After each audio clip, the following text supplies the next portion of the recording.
Hey guys, welcome to Author on Author Interviews. My name is Lachlan Pirie and I am an independently published author from Australia, passionate about sharing the stories of other authors. Today I'll be interviewing US author and fellow book promoter Olivia Brooks. Olivia runs a podcasting network titled Chronicles and Coffee and is preparing to release her debut novel in the near future. Thanks for joining me, Olivia. It's so nice to be here. So as I do with all other authors, my first question is, how old are you and when did you first decide you'd like to become an author? I am 19. I am on the verge of being in my 20s, so it's always been a dream to be an author. I've always read, I've always been a writer, but since being in college, it has really stuck with me that I do want to be an author. And through that, I've kind of created a schedule for myself to write as a part of life alongside all other busy schedules. So being an author has always been kind of a secondary idea to me, but just within the past year or two, it's been really like something I really want to pursue. Cool. So tell me a bit about your background. Where did you grow up? So I am from Florida. I'm from North Florida, St. Augustine. So I grew up in um, a very diverse area. You're able to really get a lot of the city and a lot of different areas culturally and like environmentally and it's a really great place to be. Florida, it just has a lot to offer. And yeah, so I grew up with my whole family. I have a few siblings and my mom and dad, and we are all very different. I'm definitely the creative of the house. I've always loved to read. My family likes to read, but not as much as me. Um, and I've always just loved to journal and write ever since I was little, loved crafts and all that. So as I've gotten older, it's just kind of stuck with me as much as I would like to. At some points, when you're young and you're growing up around friends, they don't really necessarily have that same kind of interests. Pretty rare nowadays, especially to find somebody who loves to read and write all the time when they have free time and not scroll on social media. So for a while, it was back and forth between, um, is this actually something I want to do with myself? But all through life, no matter what I've done, um, it's been something that sticks with me. Awesome. I love it. So is there a particular genre or theme that you like to focus on? Definitely. I love fantasy. I love like magical realism, urban fantasy, anything that kind of deals with magical elements in a real world.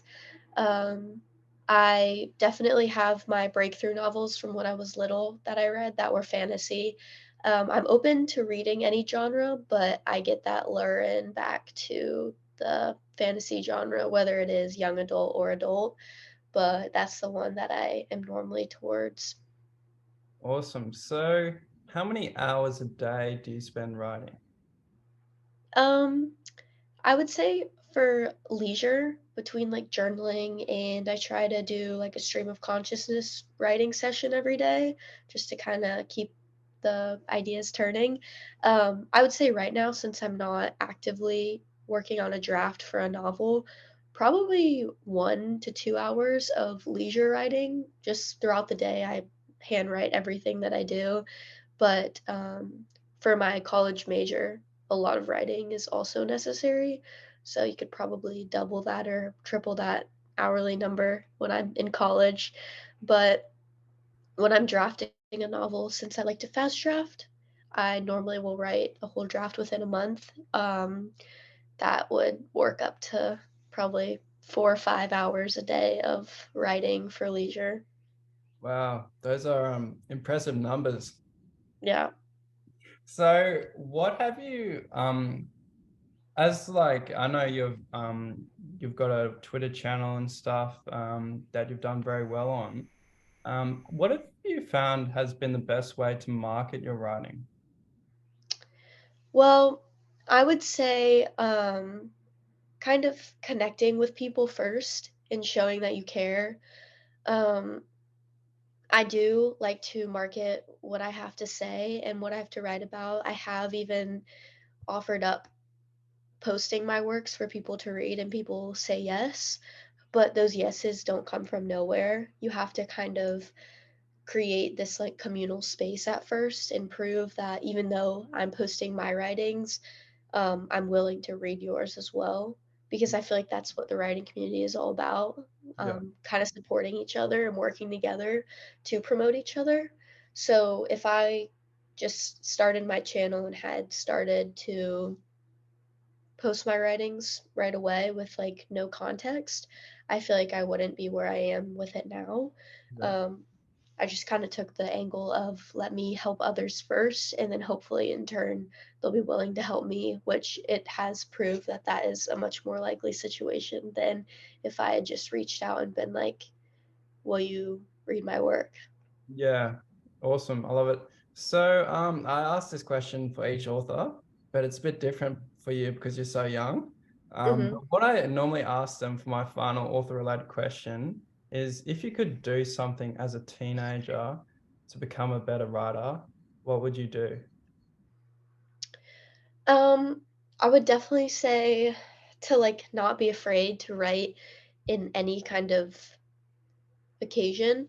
Like I'm definitely not like this now as I've gotten into college and been more independent, but especially in like high school, um, I would only really write in private, which is completely fine.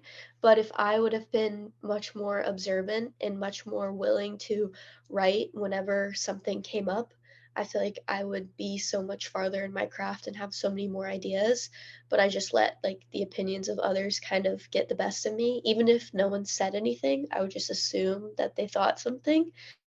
And for that reason, I wouldn't let myself be as creative as I could have been. Yeah. So I would really just give the advice to like, if you're passionate about something, you should just have that vulnerability to do it whenever and not let other people kind of tell you no because it can like take you far. Yeah, that's great. So, getting on to your books now, when and where were you first inspired to first write your first book? Um, I kind of wrote it based off of just ideas that I love. Um, the main aspects being it's magical realism, set in Manhattan, dealing with sorcery, vampires, a second realm. Um, Ever since I was little, I've always been interested in magic. Like that's what would lure me in, no matter what the book was. If it had to do with magic, that's a check off the list. And then ever since probably middle school, I've been very intrigued with New York City. And as I've gotten older and realized that I do want to settle there for some point in my life, I've done research about it anyways. So I was like, this would be a great spot for me to write something. Um, but I don't know. I was just really inspired to write this idea of a story in pretty much, I would say, within the last 2 years.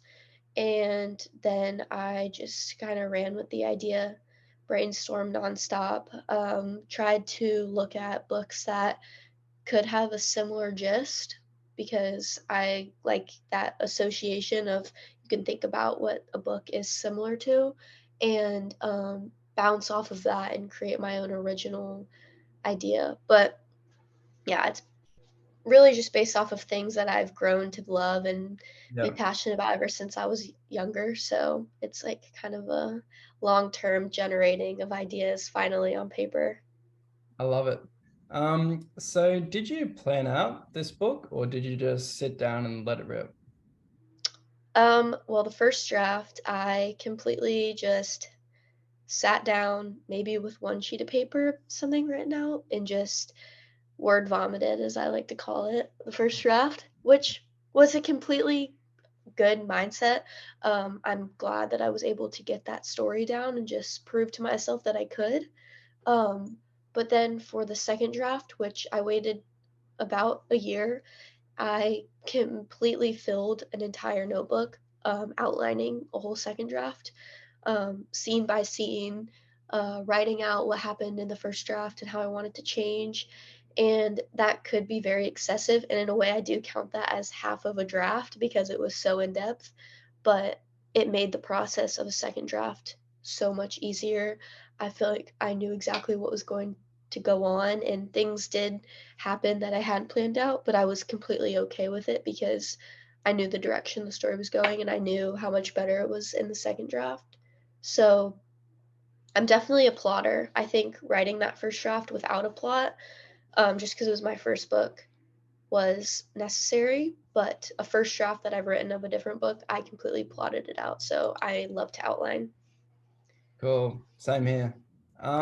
So were there particular artists or writers that you looked to while writing this novel for inspiration? So my original like love for fantasy was by two authors of middle grade fantasy series, Chris Colfer and Brandon Mull. They wrote the Land of Stories series and Fablehaven series.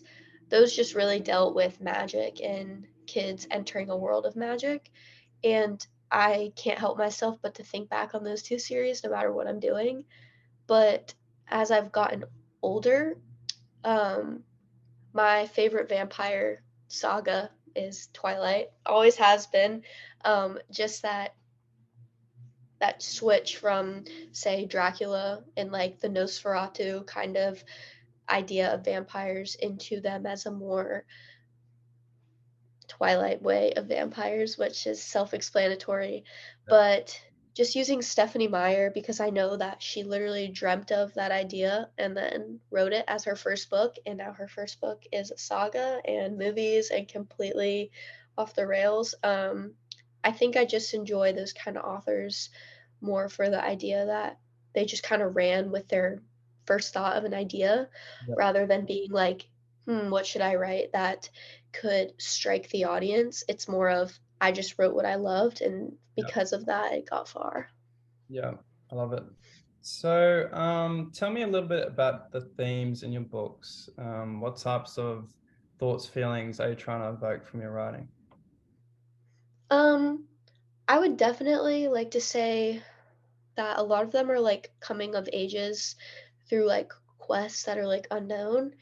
Um, since my main characters are normally young adult females, um, one of them is a vampire, so not completely relatable to me, but I think it really is just the message of like family can be found, but you can also rely on your real family, and that you can do things on your own. That sometimes when you're at that age, you can sort of feel a lack of purpose and a lack of why am I doing what I'm doing? Like, where am I? Like, just that kind of dissociated feeling. But like through having that found family, through friends, um, through figuring out yourself, it shows you that purpose and shows you that there are things to like live for, whether that be dwelling in a whole fantasy second realm or just daily life. But yeah. Love it. So, were there any new things you discovered about yourself during the writing process? Did you find you changed at all in terms of, your writing style or you as a person? Um, well, writing style wise, the first draft I wrote actually was written in a first person point of view. And then the second draft, I hadn't even thought about point of view. I was just kind of set on it's going to be a first person. And then probably the day before I started drafting, I was like, maybe I should write this in third person. And so I did that, and it completely changed the game. I find I am a third person point of view writer for sure. It completely changed everything. I felt like the way I could write felt more natural. Like when I was writing from a first person, I was trying to really write as the character versus third. The narrator was me, so I felt like the words flowed just so much easier. So finding that was really interesting because it's like I really didn't change my own writing at all. I just changed how I was writing it, Yeah. and that was a really awesome feeling to kind of prove to myself that how I'm writing is not the issue. Like me as the writer, like I can write any way I want, but finding that kind of respect in that way. But overall, I think just proving to myself through writing that I am like an individual and I do have all of these ideas. When you like print out that book and you're like, wow, I wrote this, Yeah. it just kind of boosts your inner self esteem. Like, Yeah. you don't have to prove to anybody anything. You're just kind of doing this yourself and going against the words that like most people don't finish books. It's like, Yeah. I did. Awesome. I love it. So, what do you, this sort of ties to what you just said. What do you resort to when you're finding that writing is getting too much for you? Um, I would probably say just completely setting it aside. Um, when writing gets too much, I tend to really just like not push it away. I journal every day no matter what, but I'd push away the story itself. But I am definitely someone who believes you can write multiple stories at once. There's some people who believe you should set a time frame and work on one story at a time, but I have my works that have their own specific times in general, but I also have a few notebooks of just writing whatever I want whenever I want, just generating some words and going from there. So when I'm like taken aback and feel like writing has become too much, I normally look at it as a certain writing is becoming too much. Writing itself is always like there for me, Yeah. and that I shouldn't let one story that's overwhelming dictate my whole life of journaling, planning, um, writing mini stories, and I think that happened in a way kind of recently, and that's why I decided to kind of go into short story so that it didn't become too much for me as my life gets busier. So, this is a bit similar to my last question, but I know from experience all writers go through a period of self-doubt. How have Mhm. you overcome that feeling and continued on the writing process? Um, I would say that kind of as I continue to write, it's super interesting because at first when you say you write, everyone just kind of smiles and nods. But as you continue to write and people like start to ask, "What are you writing?" I don't like to say that other people's like thoughts and opinions help self-doubt, but in a way between that and also having a community within the English department of my college and just seeing that all the faculty members are doing research and writing, and I'm in a class where people are dedicated to writing short stories, like seeing that kind of filters away the doubt that like writing is like, I don't know. It's super interesting just to, like, see everybody else writing around you. It kind of aids to everybody does like writing that, and that's, like, something as you get older, people are more open to talking about whether they keep a journal or whether they have a blog. It definitely wasn't until a few months ago that I was, like, open to sharing even my own blog to people that I knew, but that self-doubt just goes away more with, just kinda becoming aware that you do like to do this and that's okay, and you should be willing to talk about it 'cause it's what you love. Awesome. Love it. So, what would you say would be your top tip for anyone looking to become an author? Um, I would say the patience side of it. I know writing in general is such like a easy thing for so many people, whether it be journaling. Some people like to say they don't like writing at all, which is fine. But I think when I first really decided I wanted to write a novel, when I finished that first draft, I was so antsy about it, and I was like, I need to just get back into this. Mm. And I was like, I'm gonna make myself set it down for 2 weeks. And then I ended up not picking it up for a year. And that wasn't even out of patience. That was just kind of like okay, like I let it sit for that second, like I'm just gonna keep. But the payoff of letting it sit for that long was enormous. And I think that patience has become my friend through proving that to myself that letting it sit is so important. But yeah, because I think taking the first step is also a big tip, like just do it. But I think passing that first step, that's literally just a single step, everything past that can seem a lot of just seem very overwhelming. So patience is definitely important. Awesome. That's a good ending to our interview. Thank you so much for joining me today, Olivia. Thank you.